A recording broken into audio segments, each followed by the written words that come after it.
Hello and welcome to Something to Talk About Live. My name is Liz Owen. My pronouns are she, her, and I'm the Director of Communications for PFLAG National. It's great to have you with us for another episode of our live weekly show. So I'm not going to waste any time. Really glad to have with us, as always, my good friend and colleague, Jean Marie Nevada. Liz Owen. Hello, welcome back. We are reunited after a few weeks apart. Does it feel so good though? Yes, well, I do enjoy seeing you, but I'm not going to lie. I do prefer vacation to everything else. I think I remember what that feels like, but I'm very happy for you. Well, you wouldn't be happy if you saw my inbox, but I am very happy to be back. I'm very happy to have my time off in Puerto Rico. So, it's good to have you here, and I will take myself off camera and leave you to it. I'll see you later, Liz. Thank you. My pleasure. Hey everybody, my name is Jean Marie Nevada. My pronouns are she or ella, and I'm the Director of Learning and Inclusion at PFLAG National. Every single week, we get together to talk about something related to LGBTQ equality and issues, and this week is no exception. So for those of you who have joined us before, you know we always share an article and some questions for people who are new to the show. If you go to straightforequality.org/discussion series, you can grab this week's article, which was in Thrillist, written by Jeremy Porr, and it was called "Here's What's at Stake for LGBTQ plus people in the Midterm Elections." The article obviously covers a lot of different issues, but it had a few interesting statistics, and let me just throw these out there for you. Nearly half of LGBTQ voters, about 48% of them, say they are more motivated to vote in the 2022 midterm elections, which are next week, than they were in the 2020 presidential elections. And I think that really speaks to how much is going on out there. And having said that, 2020 actually was a banner year for voting in our community. About 93% of eligible LGBTQ voters did in fact participate in the last election, according to a poll that GLAAD did.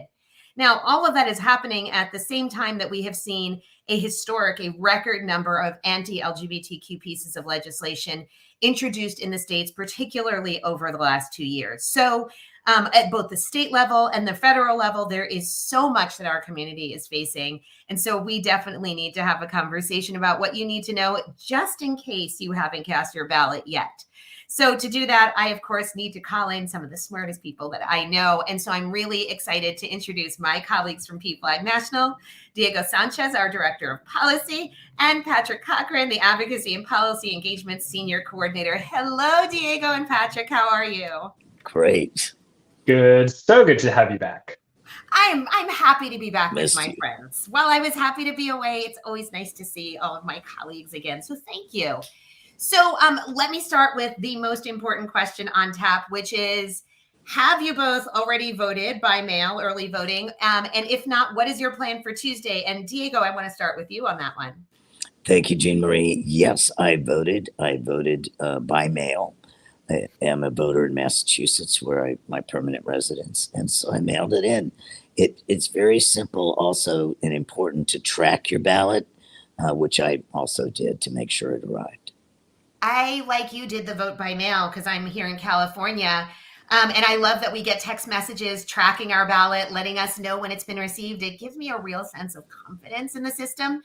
Patrick, what about you? Yes, so I took my ballot and my partner's ballot and took my dog on a walk and dropped the ballots in a ballot drop box while we were on the walk. I love the ballot drop boxes that they've set up around the city. I live and vote in DC. It's really, really easy, and that way I don't, have this lingering fear in the back of my head of how long is it going to take for the post office to deliver these things. It's just ballot workers go to the drop boxes. It really is nice to see. Unfortunately, I just was reading an article before we went live today about how many states have reduced the number of drop boxes that are available and the concerns that a lot of people are having around how that might suppress some votes. So I don't think it's necessarily as easy in every place as a lot of us have had. So, this week's article had some interesting numbers in it. It mentioned that there are more than 290 anti-LGBTQ bills have been introduced in the last year, with 25 of those being enacted into law. But I have a question for you both, which is I've seen widely varying numbers about the numbers of actual anti-LGBTQ bills. In fact, one article that I read had the number at around 350. So Diego, maybe we can start with you on this one. And Patrick, I want to hear from you too. Why is this count so different across sources? Is this a matter of opinion, or am I misunderstanding something? Neither, actually. I think what it is that there are different definitions that people use to call a bill. I also think that the media is very quick to report things that are announced as bills that aren't actually dropped, and that once something is dropped in a House and an Assembly, or the House or Assembly or Senate, that it actually is two bills. Sometimes they have little pieces that are different, and they don't resemble or mimic each other across lines. Thank you for that explanation. And Patrick, because you are very much sort of on the organizing and mobilizing side, do you think that sometimes these big numbers motivate people, or do you think they are sometimes actually sowing some confusion? I mean, I do think that, especially what I've seen from our PFLAG members, is they are motivating. I think people are seeing this huge number of bills, whether the precise number is 350, 290, whatever it is, it's still a big number. So I think it's a motivating factor for sure, for a lot of our folks. And I do think that it's not something that people tend to get too hung up about, the exact number. There are reasons why they're different. A lot of them are companion bills that move at the same time in different chambers, and those can be counted as either one bill or two. So you have lots of different reasons why the number might be off, but the fact is it's too high. Too high a number, and people should really be motivated to try to stop that. And Diego, I mean, you have been at this game for quite a while. When you see numbers like this, what does it make you feel? I mean, it felt like for so long we were having a very forward moving progression, that things really were getting better. And it seems that some of this is crushing. And when I looked at the descriptions of some of these bills, and we're going to talk about them in a little while, they seem so extreme. As somebody who's been doing this a long time, what is the long view that you have when you look at this? Well, I think whenever we take 2 steps forward, we can plan for the 1 step back. And once you have 2 steps forward, you understand what that feels like. So the 1 back is really impactful. I also think there's so much fury out there on both sides right now, meaning there's fury on the side that wants equality, and there's fury on those who wish to block it. So I think that the crescendo of the two colliding and clashing is what makes it seem more dramatic. But frankly, the numbers are big and they feel big, but it's really about what happens as you walk down the street to take your kid to school or go to the grocery store. That's where the impact is felt. And that has certainly become more dramatic. But frankly, there are more people who are pro-equality, more families who are standing up and understanding how to speak than we've ever had before. So I think it also makes our people feel reinforced. There's nothing like having someone stand beside you when you're in a battle. I agree with you. And I think you're right. I think the impact of these, what happens when you're walking down the street, has been so acutely felt. And thanks to the immediacy of the internet, we hear these stories so quickly. I remember recently hearing a story from a colleague from another organization who talked about actually gutting her 401k to do a down payment on a house in a certain school district because she was so concerned about what would happen to her child, who happens to be trans identified and is very young, and how fearful she was that if her child got moved to another district, something bad would happen. I think it's very real right now. One of the other things that I think has created a little bit of frustration for people is the fact that so many negative things have happened while we are in a very amenable and friendly administration. We're coming out of a very bad time for us. So in spite of having a very supportive administration in Washington, the last 2 years have been really filled with lots of stories of these bills, mostly at the state level, but we've seen some friction at the federal level too. So Patrick, maybe we can start with you on this one. Where are we with the legislation that has been introduced to protect marriage? Because we know after the Dobbs decision, a lot of us, myself included, did a scramble to the attorney because we got pretty fearful of what might happen. Where are things? Because I was just reading an article that said it hit a bump in the road. What was the bump? So the bump was that there just was not enough support before the midterms to call up a vote on the Respect for Marriage Act.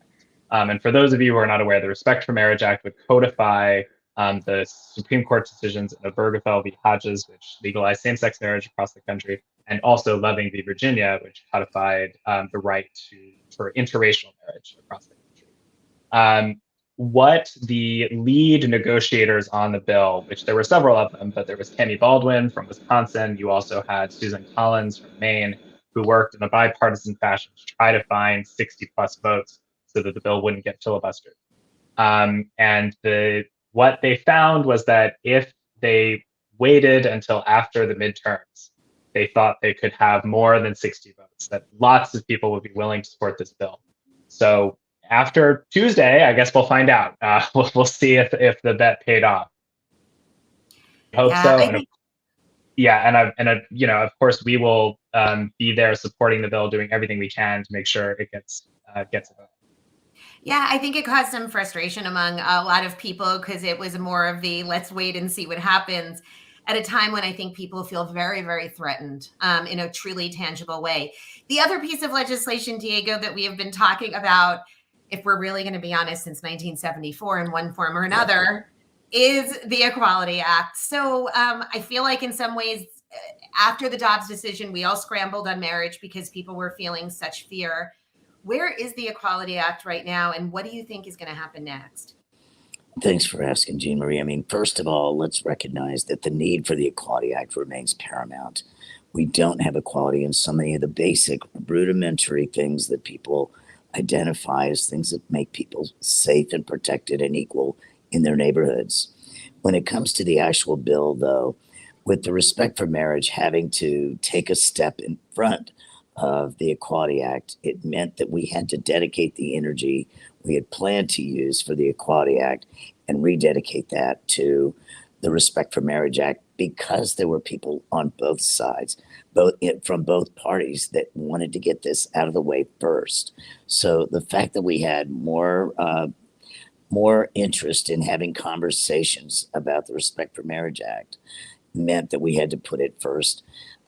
I think we're going to run out of time in this particular Congress, but we'll be ready to go in the next Congress to move the Equality Act forward.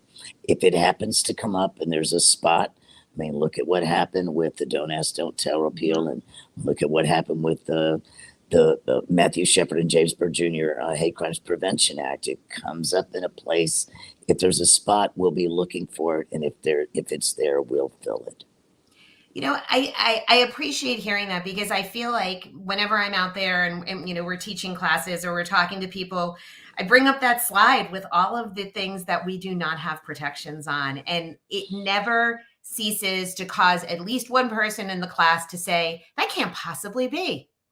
It can't possibly be that you could be denied getting on public transportation. You can be denied a loan at the bank, and that your sexual orientation or gender identity could be part of it. I think it is, it's almost unimaginable at this stage in the game. And it is a little frustrating that marriage had to take the front seat. Well, in 2022, it's unfathomable to think that you cannot have safely a picture of a same-sex couple on a desk. Yeah. Frame or no frame. It's true. It's absolutely true. And I think sometimes we get so wrapped up in other things, we forget these very fundamental basic rights are not there.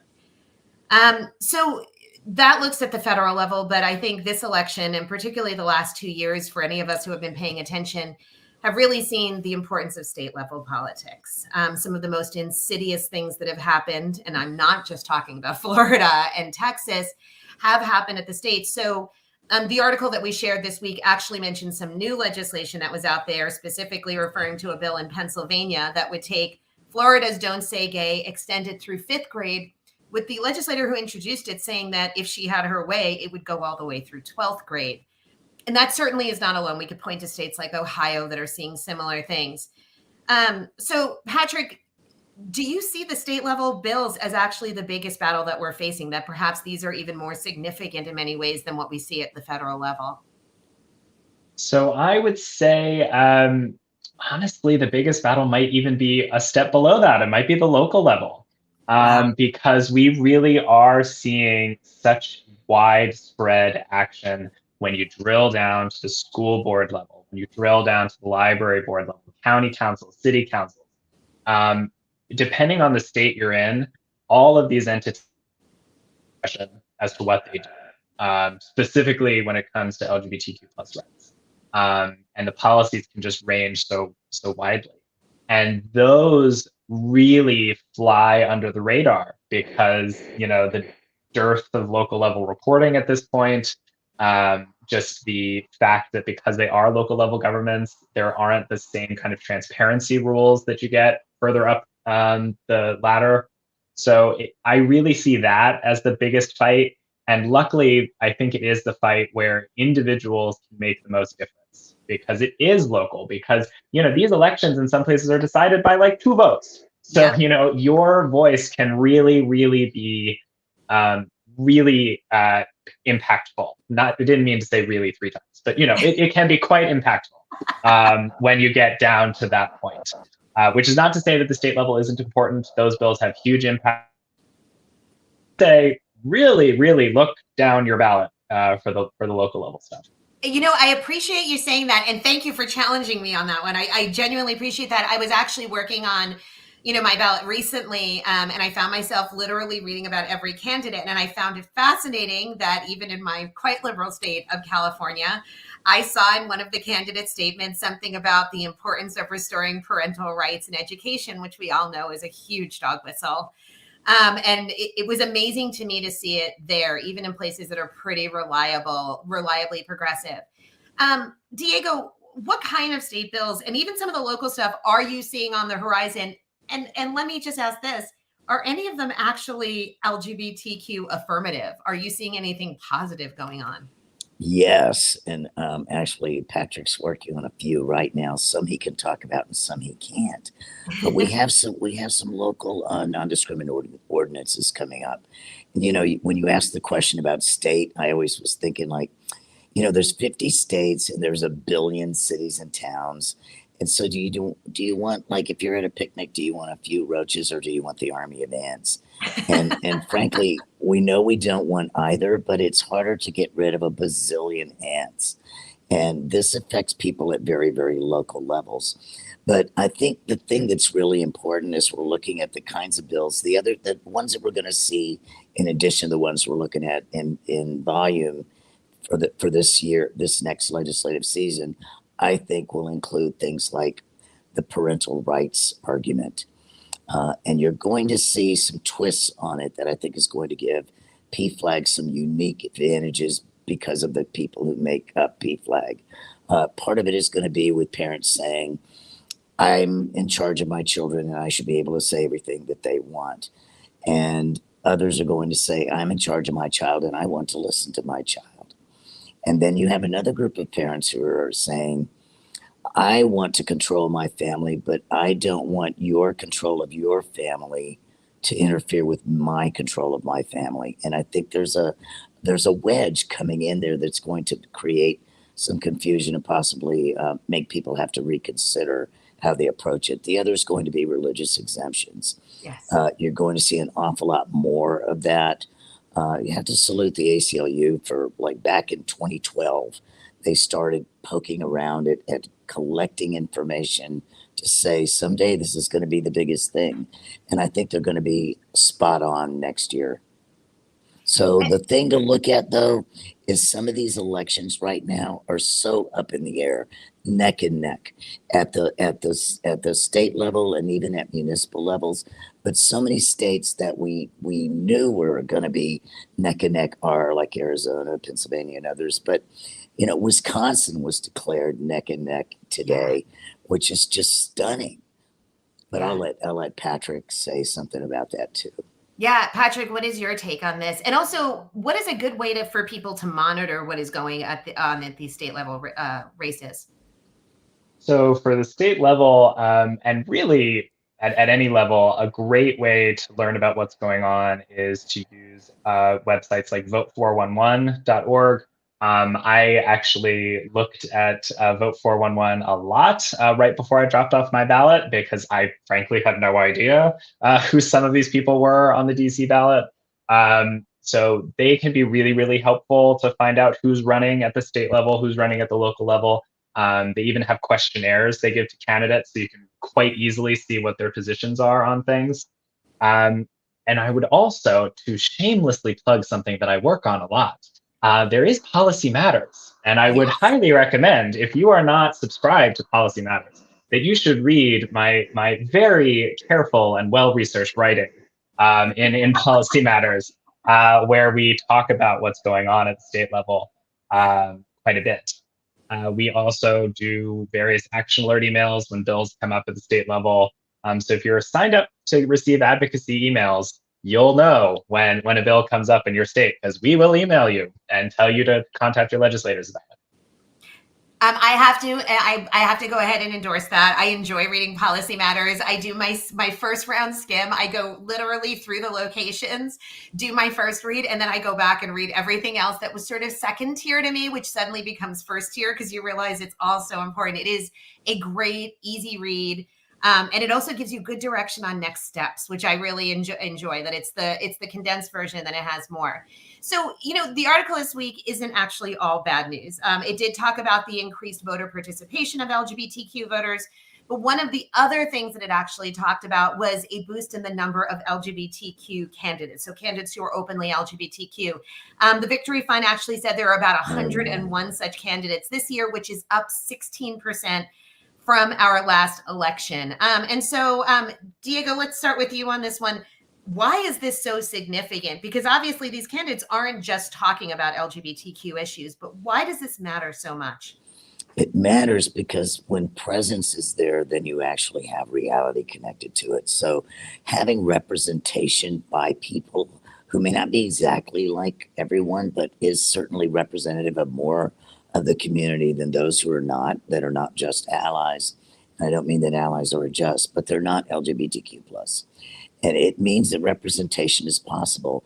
I also think that a lot of people get shocked every year, but frankly, we do have the Victory Fund and the Victory Fund Institute that does education to motivate people to run for office and coach them through how to put together a campaign. And frankly, we have people that we keep calling trailblazers, and then we keep getting shocked when more and more people are walking the trail. That's what trailblazing is for, is to let a few come through so that the multitudes can follow. So I think we're just seeing more and more of that. It's really important because it means that two things. One is there's more representation and it's normalizing. The other is that it lets people recognize that LGBTQ people, candidates and in office, are not just about LGBTQ things. We're actually intersectional people, and we're as concerned about roads and infrastructure as the next neighbor. And I think that gets to show when we have more and more LGBTQ plus candidates and those in elected office. I think I like the way you put that these are trailblazers, but they actually have created this road that so many of us are following down. And I think it's so exciting to think, we talk about people like Harvey Milk or Jose Sarria, but they really did open up a floodgate for so many of us. And to prove that we do have such incredible diverse representation. I mean, just look at what Mayor Pete is doing, which has nothing to do with LGBTQ issues, and is on other stuff.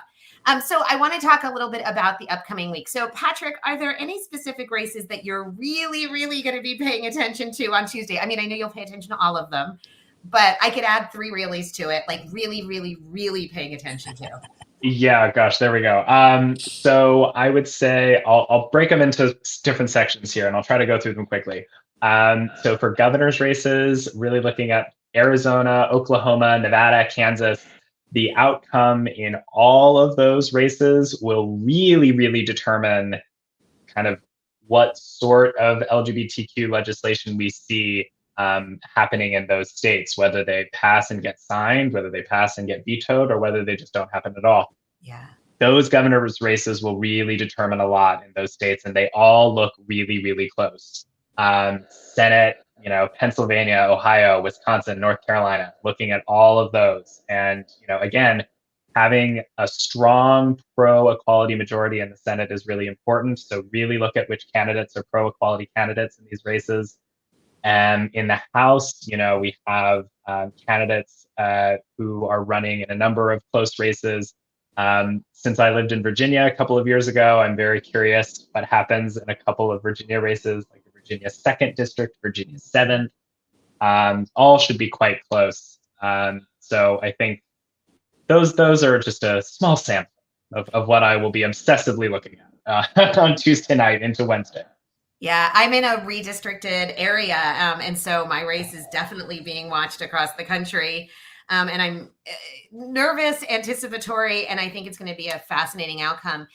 Diego, do you think that we're going to see an increase in contested elections? I actually spent my lunch reading about people's fears about what's going to happen. I read some really frightening comments from Michael Beschloss, the presidential historian, who was talking about this.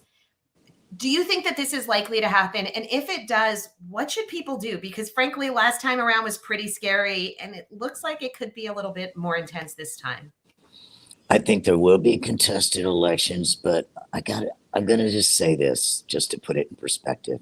Today, I'm at the University of Georgia in Athens, and we know what the Senate race here looks like. Here on campus, there's a voter booth, and they've got voting set up until 7 tonight. And they have a pony for people to come pet. They have a giant dog for people to pet, and they have a goat for you to take pictures with. And I'm just saying that, yes, there are going to be contested elections, but the people are fired up. And I don't think we should discount how people respond when they're fired upon. And I know that we always talk about, go to a movie and do this and do that. The other thing I want people to do is acknowledge that if something is awful, it's okay to say so.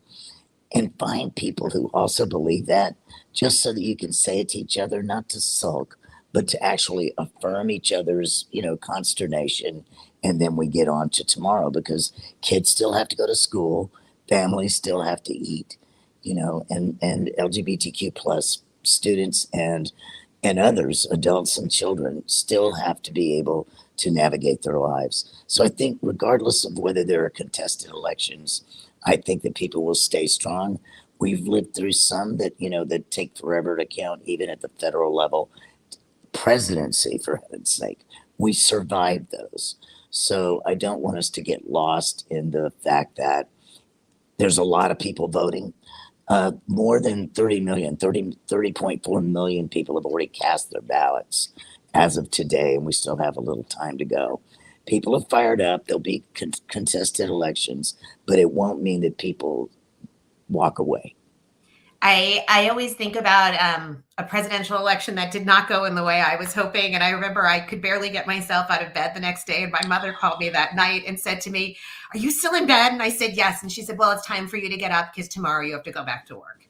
And I think it was kind of a good piece of advice that no matter how sad you are, you get up and go back to work, because that's what we do for each other. That's how we protect our democracy.